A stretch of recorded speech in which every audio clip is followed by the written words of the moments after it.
What up guys, MxgicIQ here, and today we're going to be talking about some of the fails of Need for Speed Unbound and how they kind of started off kind of rocky and then tried to bring it back a little bit later on and then inevitably dropped the game once again. So we're going to talk about that today, as well as some tips on how they can make the next game a better Need for Speed. Let me know down below in the comments some of your guys' tips as to how they could probably make the next Need for Speed one of the best that we've gotten so far, and what you guys would like to see in the next Need for Speed in the coming years. So I appreciate you guys for tuning in. Let's get straight into the video. I can't lie, this might be the worst list of events I've ever seen. We got Legends Volume 9, Quarter Mile Street Drag Races, Hot Pursuit Tier A, and S1000RR only. So I think I'm just going to go to Open Lobby. We'll just have to try our luck at maybe getting some races in here, because I wanted to race S-Class or maybe just a single tier vehicle race playlist, even if it was B tier, A-Class, A+, but instead I have to do Hot Pursuit, which is just not fun, the Bikes Only, which is boring, and then the Legends one where I don't get to use my own car, yet a car they've released in this game 3 times, and Drag Races, which I feel like they could have did so much better with that too, like honestly. But if I'm getting to the root of the problem, we have to talk about multiplayer as a whole and what they did to split the multiplayer and single player progression, because off rip ruined the game. This is so weird. I'm so used to drift cam right now, but we're in the game. We're cruising around in my GT3. I was gonna do a little like racing with realistic builds video too. Like this is just an all motor GT3. Which they are always all motor with the stock motor, and I got it in an S-Class. Had to use the nitrous bottle, but I mean, it's Need for Speed. You gotta use the nitrous.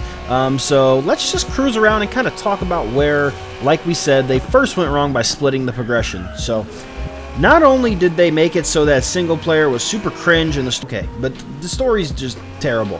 And then on top of that, so much so, by the way, that I didn't even play. Just watched a little bit of it, and I'm like, bleh. And then everybody that played it was just no. So yeah, that's awful. And then not only that, but they split the progression of single player and multiplayer. So when you completed the story, you got nothing but like a couple cars to multiplayer, which I don't think has ever happened in Need for Speed online games before. You could do both online and offline play and continue to progress the same garage and keep the same cars to use later on in PvP scenarios, which I don't know why they abandoned that format. Really unnecessary change there, if I don't say so myself. I don't know if you guys have noticed, but over the years our party size has only gotten smaller. So 2015, the whole lobby could basically be a private lobby, even though it was only 8, and that was a PS4 game.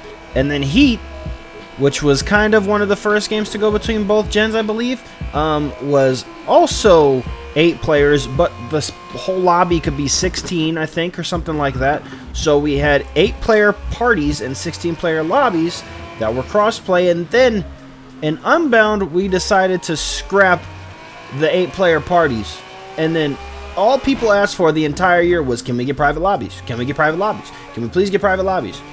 And no.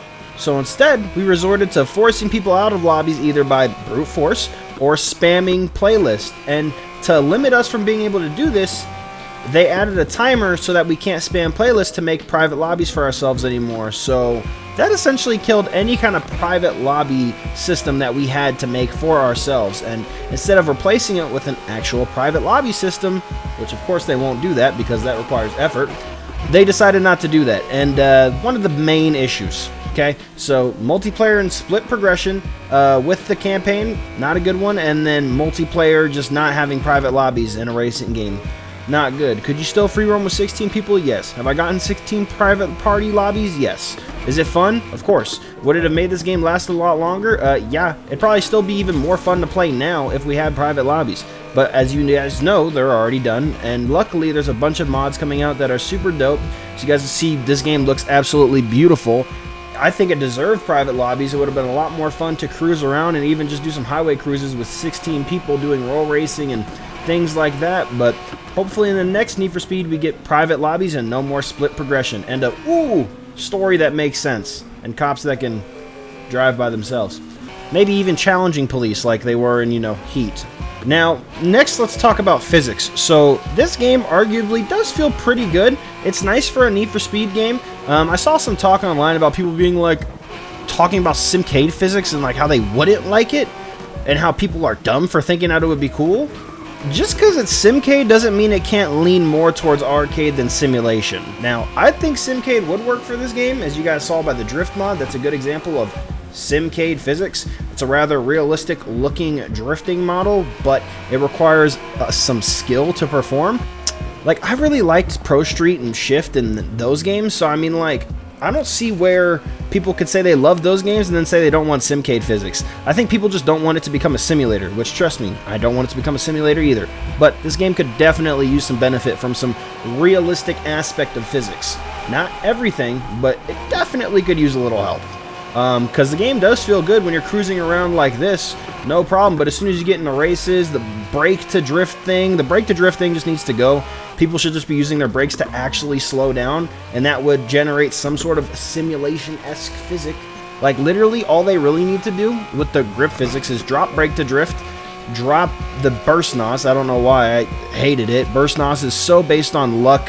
Yes, skill generates burst NOS, but most of the time it's like, ooh, will I get this triple crown right here? Okay, I got it. Boom. Okay, I got it again. Boom. Okay, I got it again. Boom. It's just farming burst NOS. It's not actually taking skillful driving lines for the most part. Okay, I'm not saying it doesn't also involve skill. Okay, I'm not denying that, because I already know people are like, yo, burst NOS takes the most skill ever. Like, no, it is partially luck and a decent amount of skill too, but I just think racing games should be all skill, no luck. I think it should be a ton of fun, and you shouldn't feel like you're getting cheesed because you need to reset your auxiliaries, which didn't get fixed till halfway through the game also.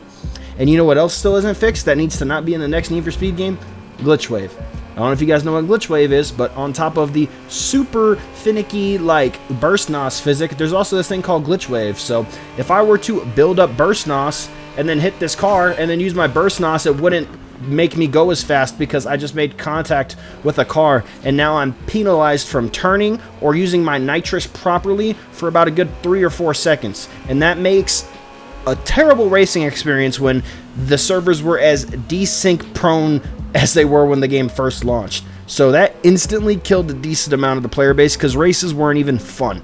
Okay, desync and the glitch wave were a huge issue to me in the racing because it made for a very inconsistent and less competitive experience, kind of based on somebody could just hit you off the track and you couldn't even do anything about it or fight back, because if you tried to steer while making contact with another person, your car would just drive straight.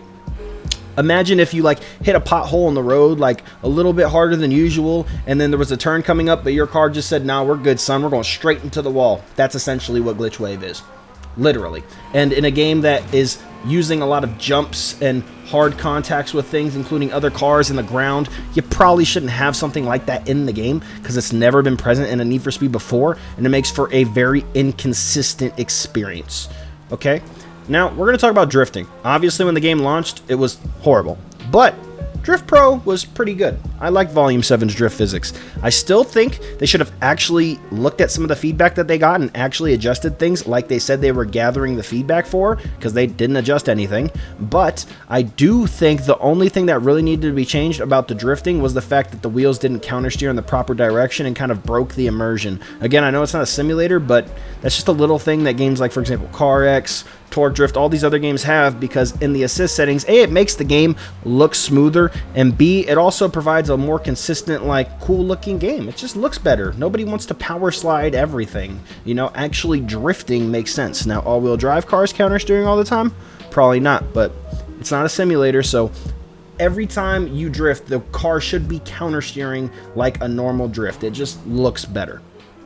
And also, even though it was cheesy, I do think it was more fun when the game allowed you to put any car in any class. That's just me personally. I don't know how you guys feel about it, but I do think while it was cheesy, you still have the same amount of cheese and overpowered cars in the game now as you did when, you know, the Pista was a thing, okay? So in my opinion, it didn't really change nothing. It just made new cars meta, which if they would have switched it up more often, I guess it could have made for a cooler experience, but they didn't.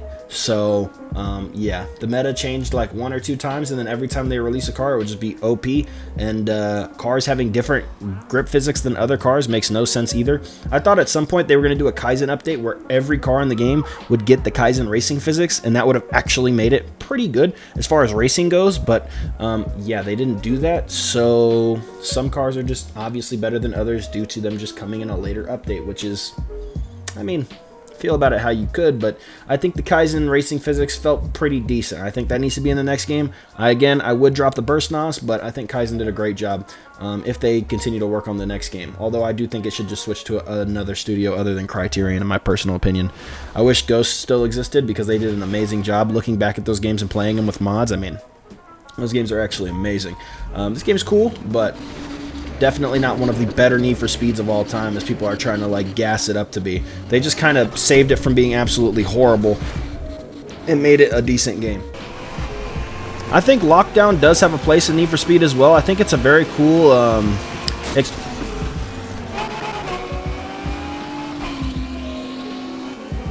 I think it is a very cool experience. I don't think it's like a mandatory thing for the next game. As you see, it kind of died off pretty quick. I think it would be a cool, I guess, free-to-play counterpart if they even found some way to do that. Maybe be one of the first of its kind. Up the player count and maybe make it a little bit more scary for the drivers. More players in that server would make it super hectic, but I think Lockdown is pretty cool. Not anything I'm really looking forward to seeing in the future, but it was definitely alright. As you guys can see, my race is completely ruined by AI. I do wish there was a way to have races with traffic off. I know that's just a part of street racing and Need for Speed, but sometimes traffic just does things that don't really make sense. It's like turning into a bunch of cars coming at you at 200 miles per hour. But yeah, and then also the anime physics, they work well with burst NOS because you have to see the anime clouds in order to know what you're building in terms of burst NOS. I feel like it helps with that, but outside of that, I think we can get rid of that in the next game. I don't think we need burst NOS or that mechanic. Was an okay style of art form. I didn't mind the idea. Didn't like the execution that much, but it's cool, man. Something different. They tried it. I just don't get why Need for Speed keeps trying stuff when they don't have to. Like, you guys know what works already. People have screamed at you the formula forever. 2015 was the best game in recent years, I think. Obviously, we didn't really get a chance to fully see out Heat, so we have no idea what that game could have been. It's fun to play with all the mods and stuff, but again, that's not even technically the base game. That's just mods changing that experience and making that a playable experience, I guess you could say. For example, right there, I don't know what I did to get my burst NOS. It just came to me. To be fair, I don't have auxiliaries on this car either. I'll move through here a little bit better.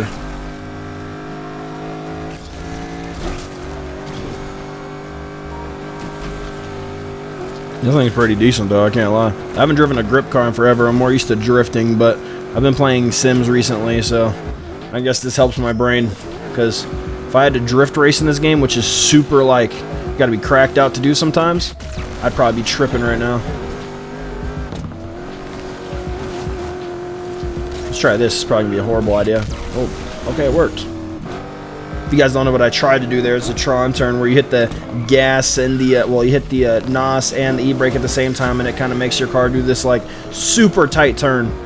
This game was super competitive at one point. I wonder what it would have looked like had this game had good wheel-to-wheel driving. By that I mean like actually like close racing where you could have actually not had to worry about hitting other people, because I remember having some good runs with Kois, man, when we were going for times or whatever, and it was a lot of fun being side by side until obviously one of us accidentally made contact with the other and ruined the run completely, but it was a lot of fun being able to race wheel to wheel when it worked. So if it was a more consistent feeling, it'd be really nice to see where this game could have took that. Also, in the next game, can we not make it so that every car you guys drop costs $10? Every single car was paid for that was released pretty much. I mean, obviously with some free ones in the battle pass or whatever, but like there's no way we only get one free car and one paid car. And usually the paid car ended up being pretty freaking quick. It was usually one of the faster of the two. For example, most recently, the Teggy, the Integra, probably one of the most decent cars across B, A, and A+ class. It's actually kind of a demon. That thing destroys every single class that I've seen it race in. Overall, I think this game did a lot of things right afterwards, obviously, once Kaizen hopped in, but it was a lot too late, in my personal opinion, and then they just dropped the game anyway with a bunch of bugs still present, which is just going to happen when they have something like Battlefield, which is still going to be their probably most profitable IP for a long time coming. I can't wait to see what that game has in store. So to be honest, it's a worthy sacrifice to me. Not only because A, I get to see a good Battlefield game now, but B, like, they get to move on to the next Need for Speed, because this one's like cool, but like, bro, just let it go, in my personal opinion. A lot of people don't like that take, but honestly, I just think the time came for this game already. Like, they did a lot for it. It was cool, but I think the best times of Need for Speed have came and gone, and they weren't actually listening to the community actively on things that I think we actually genuinely needed. I mean, they literally ignored offer of help from 2 individuals that wanted to literally do the shit for free, had the most upvotes underneath the drifting feedback section, and they didn't even reach out, I don't think.